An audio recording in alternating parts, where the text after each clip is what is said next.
presented by the Goodyear Tire and Rubber Company.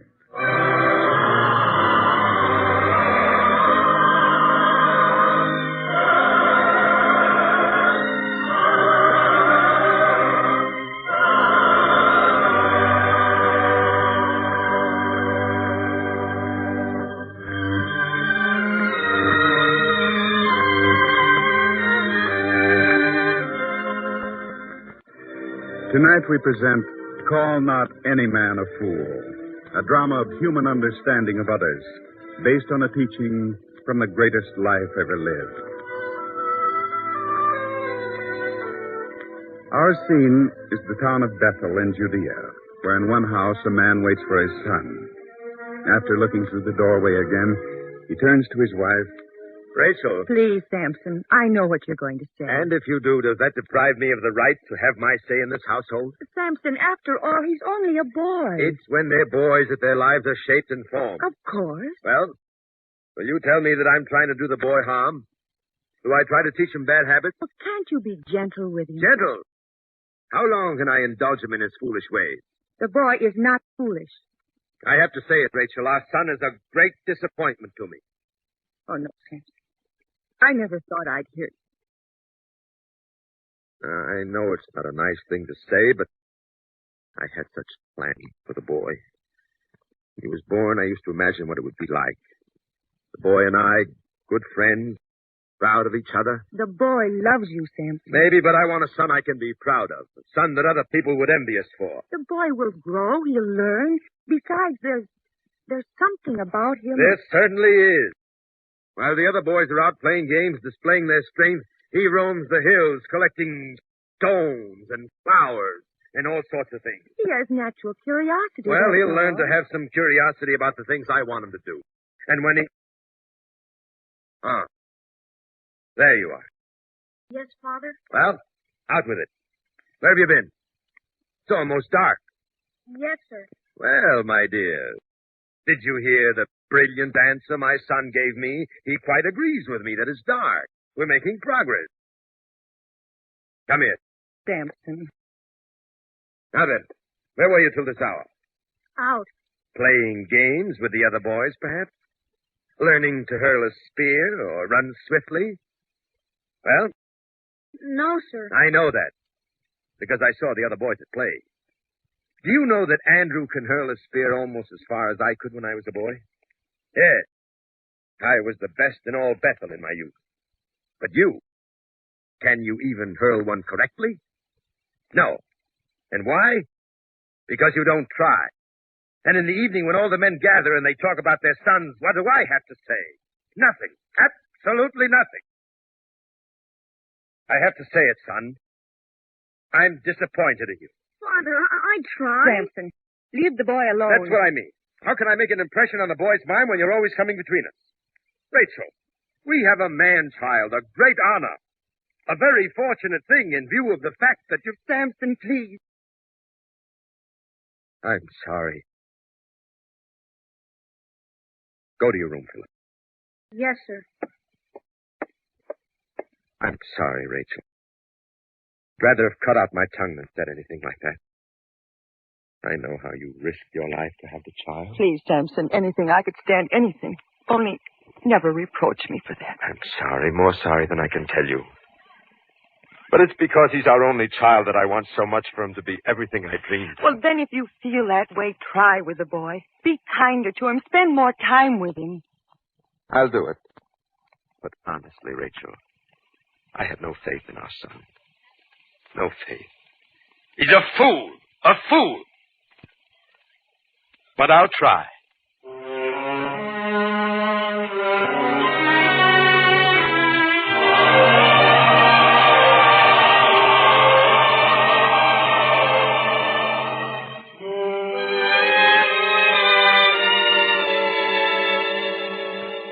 Here, Samson, I've packed some fresh cheese and bread, and there's a crock of milk hanging in the well.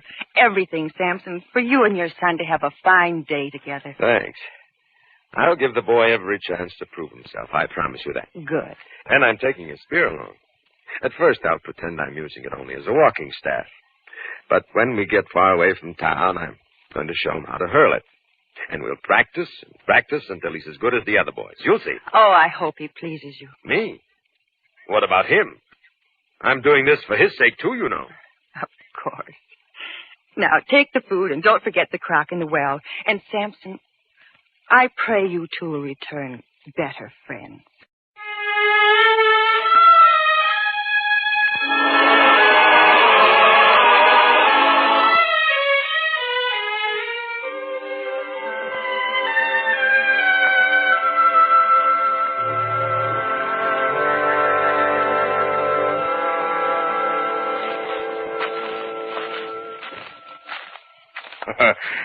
Not tired, are you, son? Oh, no, Father.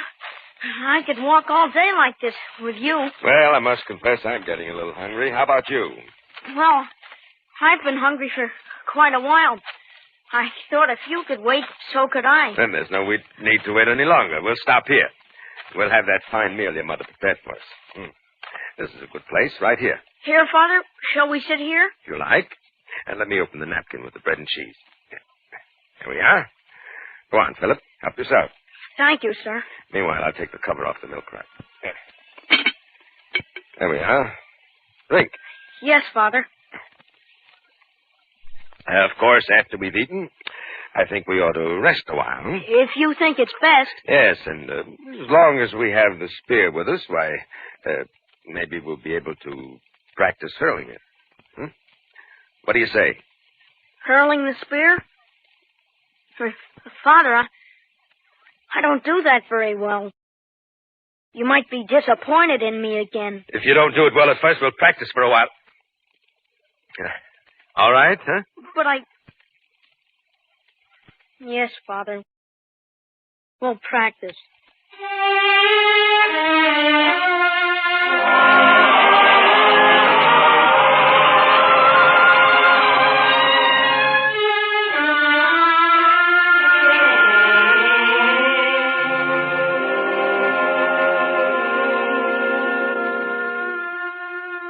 Now we'll try it once more, Philip. Yes, sir. You take hold of the spear here.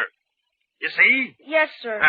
Well, just don't stand there. Take hold of it. Yes, sir. Now raise your arm to about here. That's right. Now take 2 steps forward like this. 1, 2, and hurl it with all your might. I'll Now, try. come on. I'll try, sir. Oh, Philip, can't you do anything right? What's the matter with you? I don't know, sir. I tried. Well, go get the spear. Try it again. Go on. Yes, sir. Of course, I'll say one thing for you. The way you throw a spear, you don't have to walk far. Yes, sir. Now, try it as I told you, and don't be so slow about it. That's better. Better. Now we're making progress.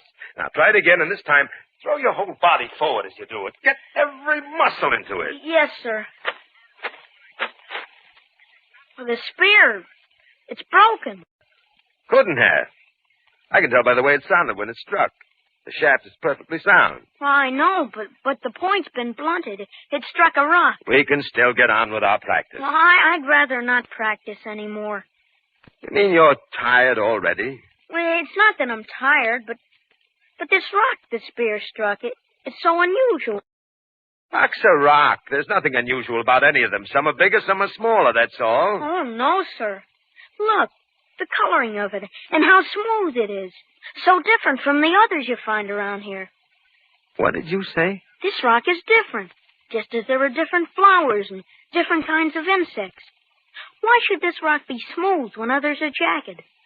Did you ever think of that, Father? Well, tell me, Philip, is this what you spend all your time doing when you're away from the house? Why, yes, sir. What kind of foolish nonsense is that? How could any son of mine be interested in such fool ideas? What's the matter with you, Philip? We have a tradition of fighting heroes behind us. Joshua, Saul, David. Yes, David, a boy who slew Goliath, a warrior, a leader, a king of Israel. And look at you. Rocks, flowers. You're a disgrace to the memory of our ancestors. What do you have to say for yourself? Father, I can't help it. But, well, David was a warrior. But Solomon, his son, He was a scholar, a poet, wasn't he, Father? And if he was? Did he disgrace his father, David? Are you comparing yourself to Solomon? Well, now I've heard everything. I promised your mother I'd do my best, and I did. But you're hopeless, Philip, hopeless. Just a born fool, I guess. Come on, come home. I give up with you.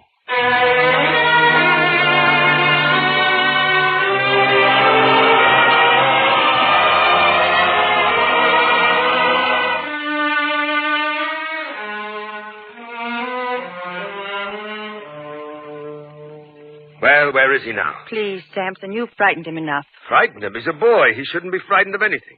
Where is he? I don't know. After what happened yesterday, I haven't tried to order him about.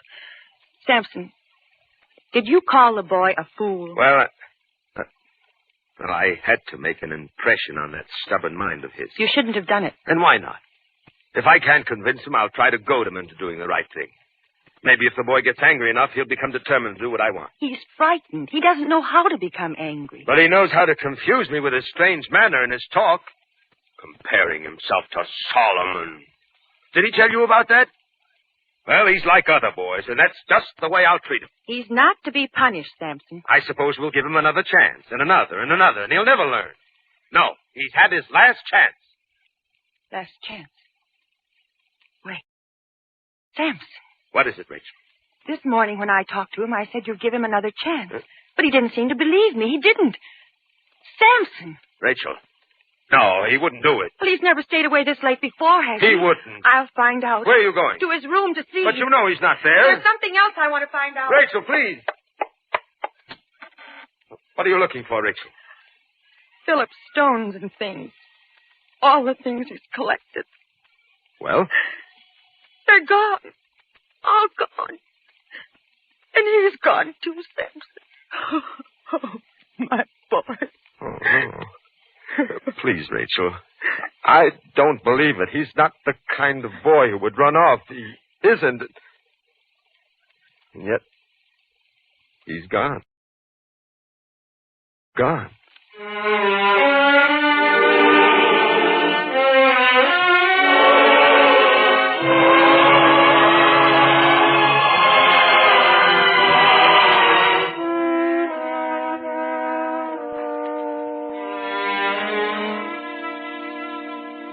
Tell me, Micah, you're his teacher.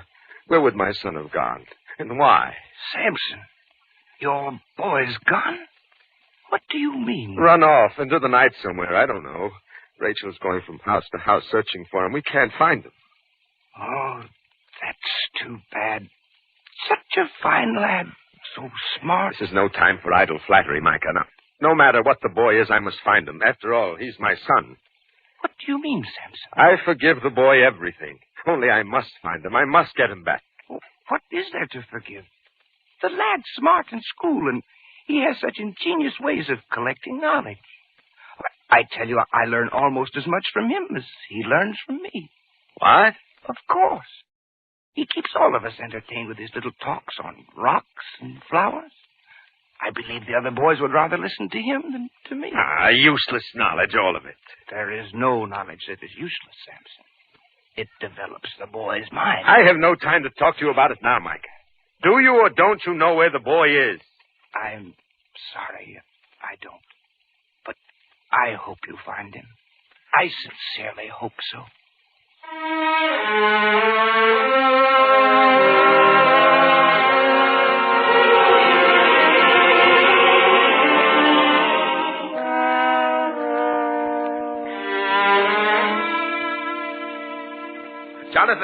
Jonathan, have you seen my boy? Philip? Gone? Yes, have you seen him? No, Samson, but I wouldn't worry about him. Any boy who knows this countryside as well as Philip does isn't a boy you have to worry about. He's not lost. Jonathan, he's run away. Philip? Run away? Must have been something dreadful, Samson, to make him do that. Well, just a disagreement between us. How could you quarrel with such a boy? He's a fine lad. I often wish my Andrew were more like him. Andrew? Yes. But Andrew's one of the best boys around here. Can hurl a spear further than the rest. And if he can, there are other things I'd like him to learn. Things your Philip knows. Now that he's lost, I'd like to help find him. but I wouldn't know where to look. I must find him. I must. Where could he have gone?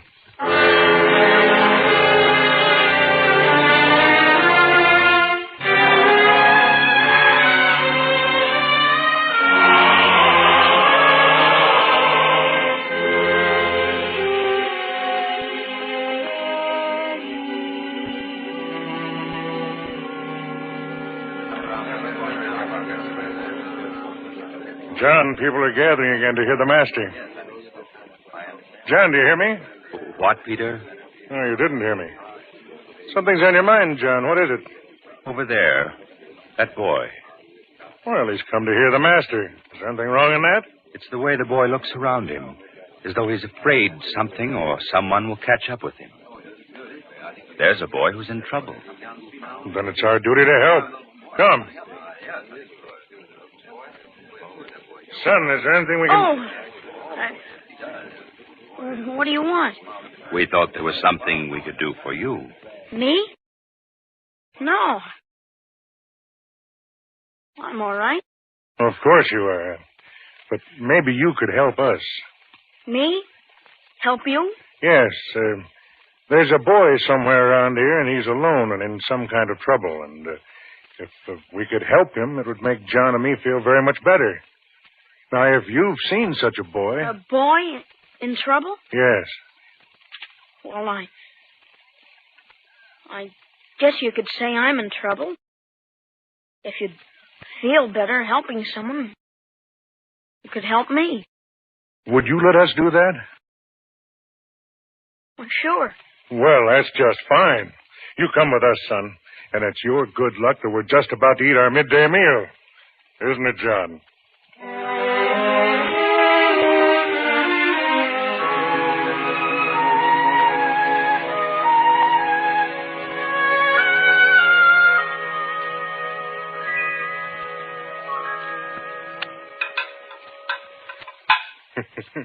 Is that all you can eat, son? Yes, sir. We'll have to be content with that, Peter. Now, my boy, what is this trouble you're in? Nobody wants me.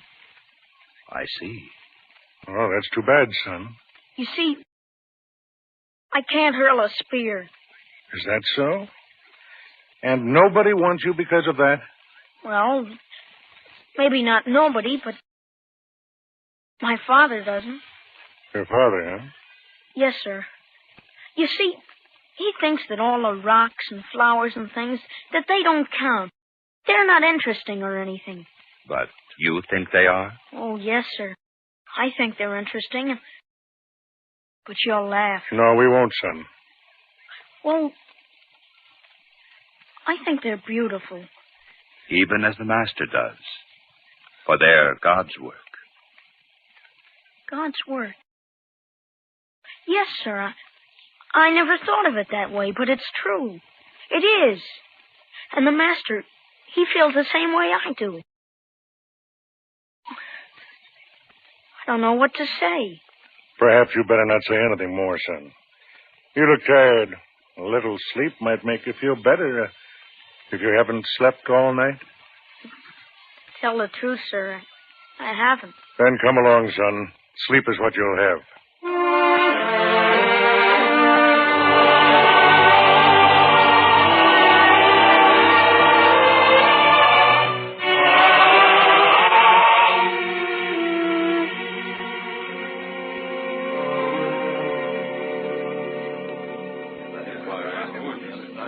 Please, someone, tell me, have you seen a lone boy?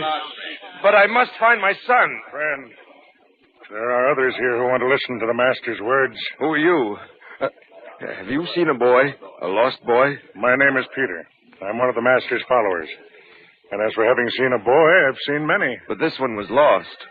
I thought he might have come here. Somehow I feel he'd come to the Master if he were in trouble. And is he in trouble? My son... He's run away. Oh, I see. John, did you hear? A boy who's run away? Oh? He wouldn't have been carrying a spear, would he? My son? I'm afraid not. He must be a fine boy, then. What do you mean by that? How much good has ever been done by hurling a spear, friend? Well, I hadn't thought of that. There are some boys who have more important interests in life. Is that right, John? Yes, Peter. Some, for example, who seek after knowledge of different things, after the beauty of God's creations. Aren't there, Peter? Why, from the way you talk, you must have seen my son. We do have one boy here who would fit your description. Then I must see him. Take me to him at once, please. First, we must take you to someone else. Someone else? Yes, to the master. Me? You'd take me to the master? But why? He has something to say to you. The master is aware of me? More than you know. Come along, man. Come along. Please, you must be making some mistake. The master couldn't want to talk to me. Master, here is the man. The one we spoke of to you. You spoke about me? What have I done?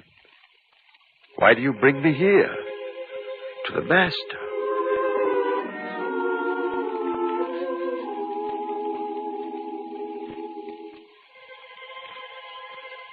Ye have heard that it was said by them of old time, Thou shalt not kill.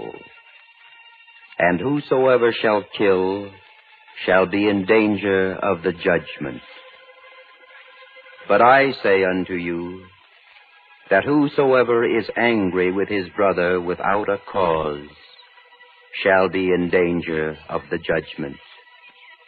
And whosoever shall say to his brother, Vain one, shall be in danger of the council.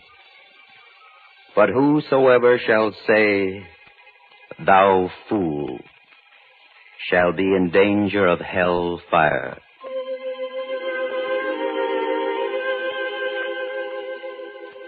Does this apply to me? Whom have I... Oh, What is it, friend? I haven't hated anyone.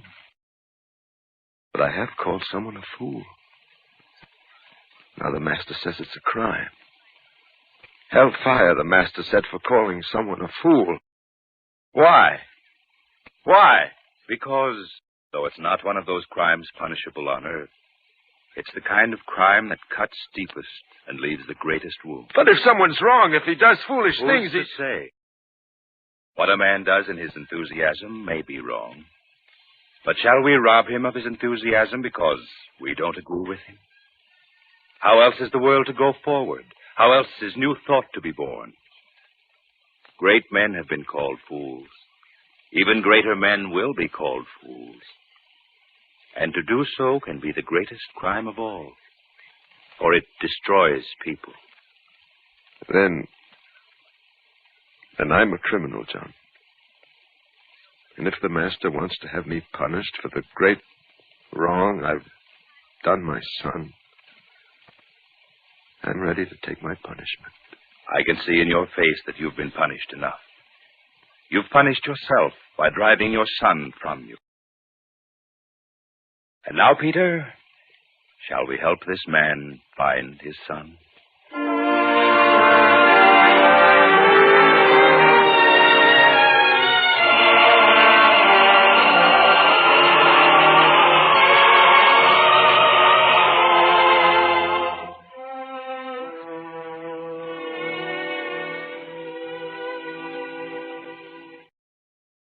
Be quiet.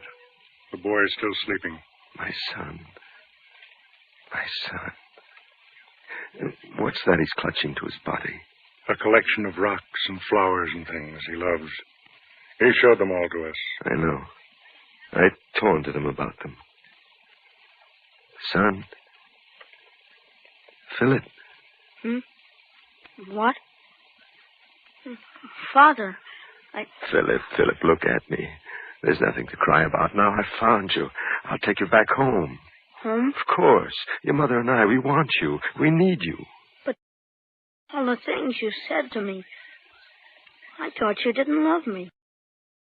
I'm a fool. How could you love me? I loved you as much as anyone could love a son. I just didn't understand you. I didn't know how wrong I'd been. But now we're going home together. Is it true? Is it? Yes, son, it's true. Your father wants you. And your mother's waiting for you. And on the way home, you can tell me all those interesting things you tell your classmates and your teacher. You'd really want to hear them? Of course. Then we'll go as soon as I thank these two men for helping me. They fed me and gave me a place to sleep. Thank you, sirs. Yes. Thank you, sirs, for giving me back my son. For having the master teach me a lesson I needed very badly. From now on, no more cruel words for my son. Because I'll keep repeating to myself what the master said. That'll help me to understand.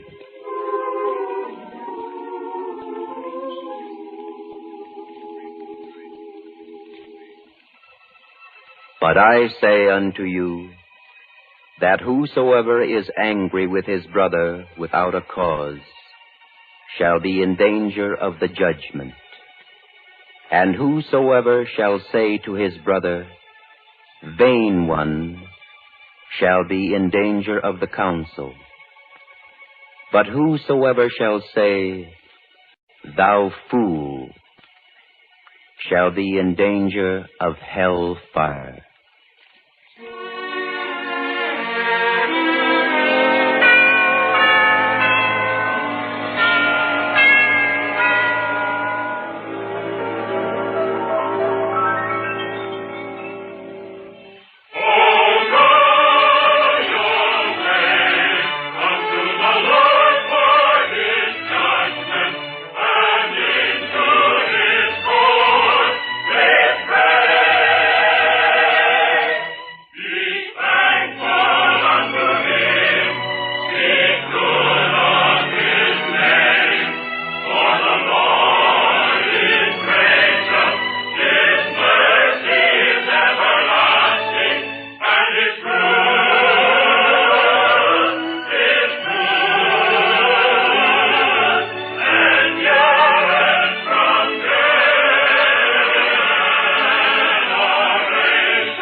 This program was brought to you by the Goodyear Tire and Rubber Company.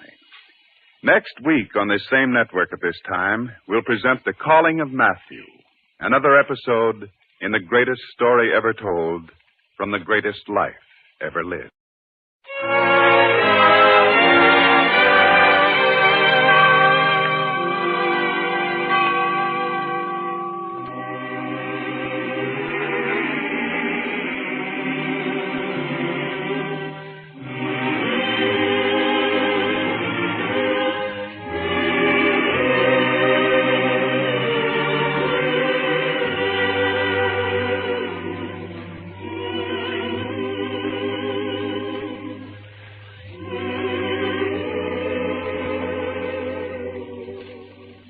This is ABC, the American Broadcasting Company.